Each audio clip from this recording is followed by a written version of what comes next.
Chapter 4 The Main 3 Treasure Maps.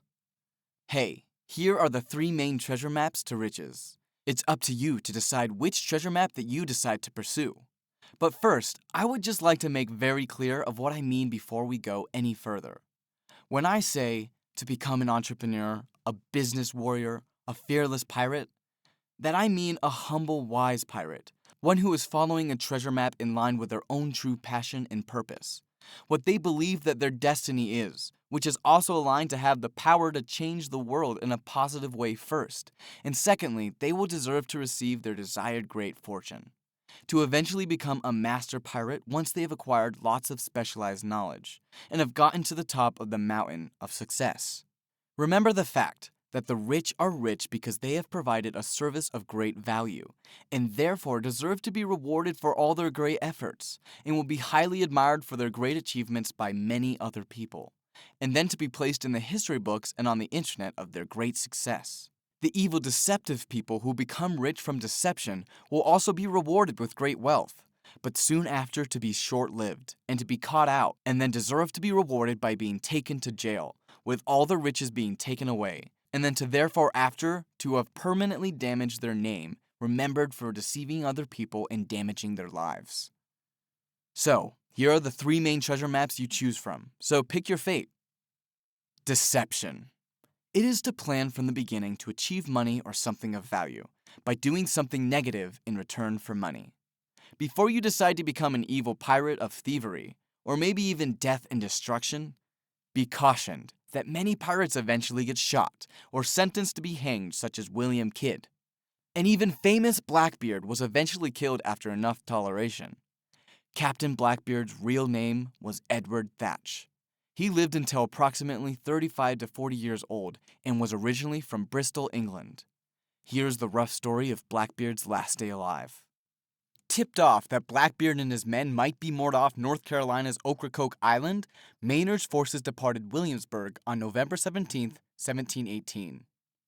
After anchoring off the southern tip of Ocracoke Island the night before, Maynard ordered his 2 ships to advance on Blackbeard on the morning of November 22, 1718.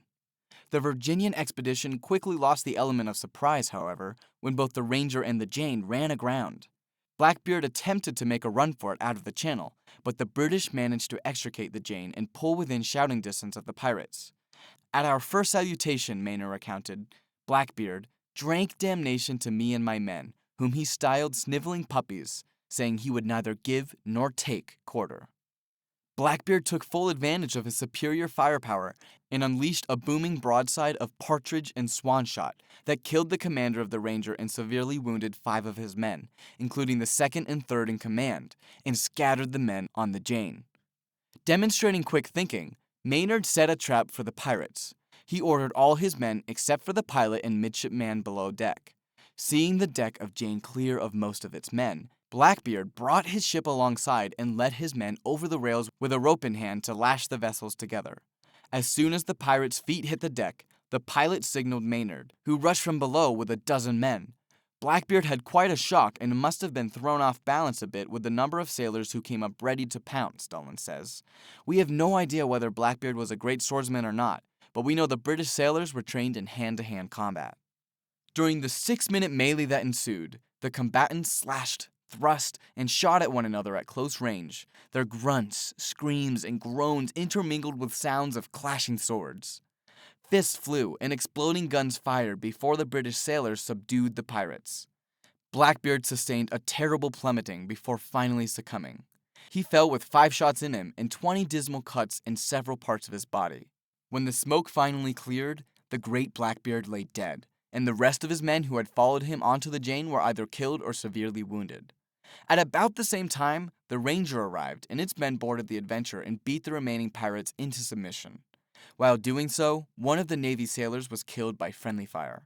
Pirates who lost their nerve and jumped overboard, rather than fight to the end, were shot in the water as they tried to escape. None of them survived, and one corpse was found in the reeds days later, with buzzards circling overhead. According to Maynard, none of his men on the Jane, whom he said fought like heroes, were killed during the fight, but many of them were miserably cut and mangled. Although various accounts disagree on the numbers, Overall, approximately 10 Navy sailors and 10 pirates died, and more than 20 sailors were wounded.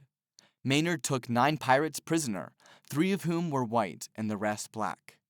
Blackbeard's headless body was pitched into the murky water of Pamlico Sound, where, according to legend, it took a few laps around the Jane before sinking out of sight.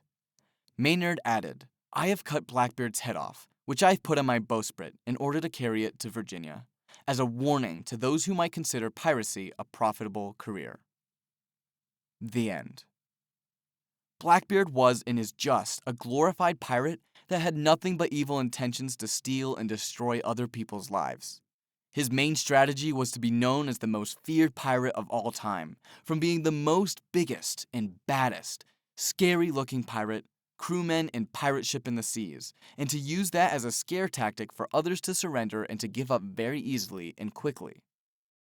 The first option is deception, to provide poor value, causing the customer to never return, or with customers asking for refunds and leaving bad reviews.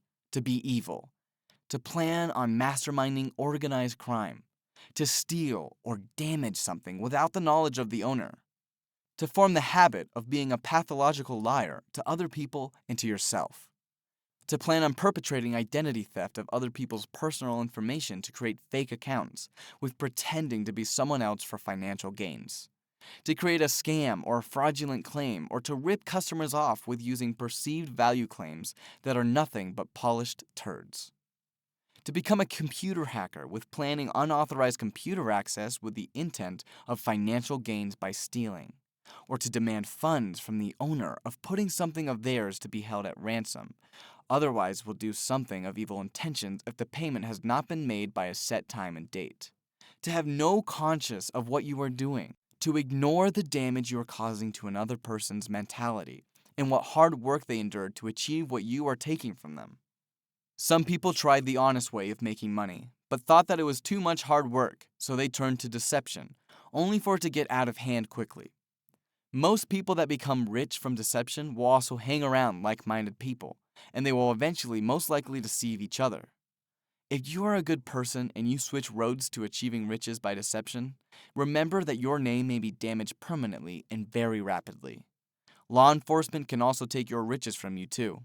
A deceiver may end up having to always watch their back from people being out to get them and harm them, and may even lead to their death. Living in complete fear is not a great way to live. There's also the possibility of risking your freedom being locked up for a long time, or could even lead to joining a gang, being stabbed or forced to harm others, being bashed, taking drugs, lead to gambling, being raped, committing suicide, and maybe even have to be involved in money laundering and trying to appear that the illegal money had come from a legitimate source. With negotiating from the silent intentions to never split the difference with them is an evil strategy that will never get you a repeat customer or future help to be aware of. That is best to be used for hostage or criminal-related negotiations with evil, crooked people. The second option is luck. The definition of luck is the force that causes things, good or bad, to happen to you by a level of chance, and not as a result of your own efforts or abilities, or the events or circumstances that operate in your favor or against an individual in any given situation. You could say that you being alive right now is the result of luck, that you were the lucky sperm of your dad that made it to your mom's egg out of the many thousands of other sperm and many previous sexual encounters, eventually for you to become the lucky one to be born and live. Luck can simply be the correct timing of a situation, and bad luck can simply be the incorrect timing of a situation. Luck is to be in a situation that you don't have full control of the outcome, but you can increase luck through having as much research, acquisition of relevant information, following a checklist, having control of the conditions, and doing something that has good odds of success. Someone's bad luck can become somebody else's good luck, and vice versa. Yes, luck is a part of success, but not the only ingredient, and you will have to be fortunate to have some good luck along the way to the mountain of success. Acknowledge that there is many different levels of good luck, or bad luck, such as low, medium, and high. Luck can often come down to a mathematical equation, say like a coin flip, guess of having a 50% probability of guessing the correct side correctly. People that fall into complete luck eventually run out of it. Say, if someone won the lotto, they did not learn the skills to achieve it and have totally bypassed the necessary mindset, specialized knowledge, and skill set that you need to become to achieve it and to keep it. It's like being given an Olympic gold medal for doing nothing at all but entering a raffle and then winning the raffle, versus many years of the backstory of hard work, then to earn winning the event, to then be given the Olympic gold medal.